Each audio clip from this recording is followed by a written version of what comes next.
오늘도 새벽 예배를 드리게 하신 하나님께 감사와 찬송과 영광을 올려드립니다.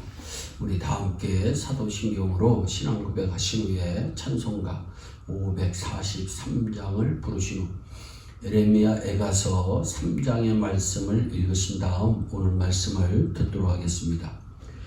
오늘 3장에서 여호와의 분노의 매로 고난당하는 자가 자신임을 1절에서 고백합니다.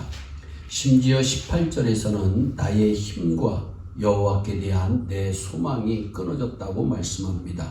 그러면서 19절에 내 고초와 재난 곧 쑥과 담즙을 기억하소서 내 심령이 그것을 기억하고 낙심이 되오나 라고 말씀합니다.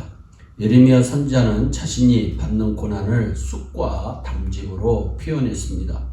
그러나 그 고난이 오히려 소망이 되었다고 21절에 말씀합니다. 그렇습니다. 우리 예수님도 너희 마음에 근심하지 말라. 하나님을 믿으니 또 나를 믿으라고 말씀하셨습니다. 믿으라고 했으나 믿지 못하고 근심하지 말라고 했으나 근심을 떨치지 못하고 산다면 우리의 믿음이 절름발이 믿음이 아닐 수가 없습니다. 신앙의 사람들은 아무리 어려운 현실에서도 하나님을 바라보는 소망 중에 살아가야 합니다. 그런데 그게 잘 되지 아니합니다. 아무리 믿는 사람이라도 당장 돈이 없으면 걱정되고 염려가 됩니다. 그러나 인생은 단거리 경주가 아닙니다. 장거리 경주입니다. 반드시 하나님의 구원이 믿는 하나님의 자녀들에게 있습니다.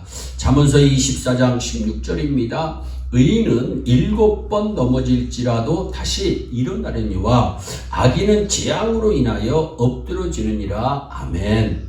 이어서 위로의 말씀이 이어집니다. 여호와의 인자와 긍휼이 무궁하시다.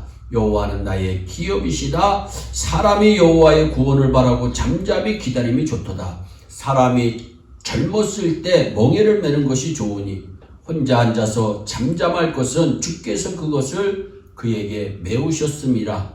26절로 본문 28절 말씀에 나옵니다. 고난 중에 있는 자들에게 힘이 되는 말씀입니다. 욥도 고난 중에 이렇게 고백합니다. 욥기서 23장 10절 우리가 너무나도 잘 아는 말씀. 나의 가는 길을 오직 그가 아시나니 그가 나를 단련하신 후에는 내가 정금같이 나오리이다. 그뿐만이 아닙니다. 32절 말씀에 그가 비록 근심하게 하시나 에가서 3장 32절 말씀입니다. 그 풍부한 인자하심에 따라 긍휼히 여기실 것입니다. 또 33절에 우리가 많이 인용하는 말씀입니다. 주께서 인생으로 고생하게 하시며 근심하게 하심이 본심이 아니시로다. 이 모든 말씀들을 종합해 보면 하나님의 말씀은 신자에게 힘이 된다고 하는 사실, 하나님께서는 우리가 고생하고 근심하는 것을 원하지 않는다고 하는 사실입니다. 그러므로 고난 중에 있을 때 기도하고 간구해야 합니다. 믿음의 주여 온전케 하시는 주님만 바라보아야 합니다. 시편 기자는 고난 당한 것이 내게 유익이라 이로 인하여 내가 주의 율례를 배우게 되었다고 시편 119편 71절에 말씀합니다. 혹시 억울하게 당하는 일이 있더라도 우리는 낭망치 말아야 합니다. 왜냐하면 하나님은 의인의 고난 중에 함께 하시기 때문이요. 여러분, 하나님의 시간과 우리의 시간은 다르기 때문입니다. 하나님의 시간과 계획은 우리의 시간과 전혀 다름을 우리는 알고 고난 중에도 감사해야 되겠습니다. 그것이 요셉의 경우에서 나타납니다. 요셉은 아무런 잘못이 없었지만 형들에게 미움을 받아 노예로 팔려갑니다. 애굽으로 내려갑니다. 그리고 몸종이 됩니다. 성실하게 살았지만 억울하게 강간범이라는 누명을 뒤집어쓰고 감옥 생활을 해야만 했습니다. 그 기약 없는 감옥 생활이야말로 얼마나 낙심스러운 시간들입니까? 그러나 하나님의 시간은 바로 그를 애굽의 총리 대신이 되게 하는 길이었습니다. 그래서 후에 형들 앞에서 요셉이 무엇이라고 말씀합니까? 형님들 조금 더 두려워하지 마세요. 하나님께서 형님들보다 조금 먼저 나를 보내요. 오늘날 우리 가족을 살리려 하셨습니다. 라고 말씀합니다.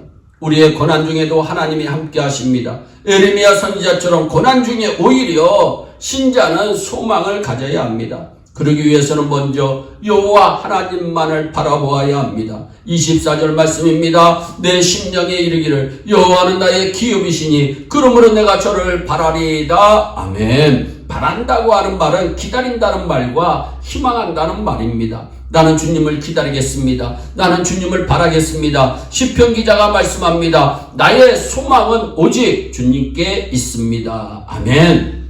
또한 여호와를 신뢰해야 합니다.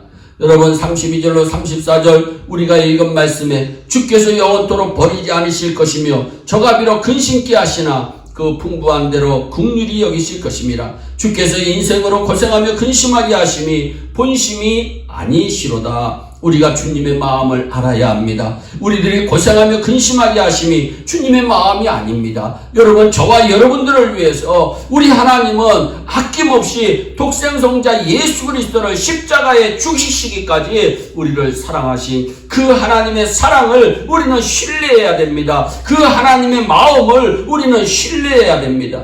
그리고 마지막, 혹시 잘못한 것이 있다고 생각하면 하나님께로 돌아가야 합니다.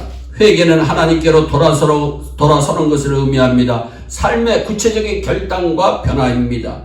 에레미야 선지자는 구체적으로 표현합니다. 40절과 41절이 있습니다. 우리가 스스로 행위를 조사하고 여호와께로 돌아가자. 마음과 손을 아울러 하늘에 계신 하나님께 들자.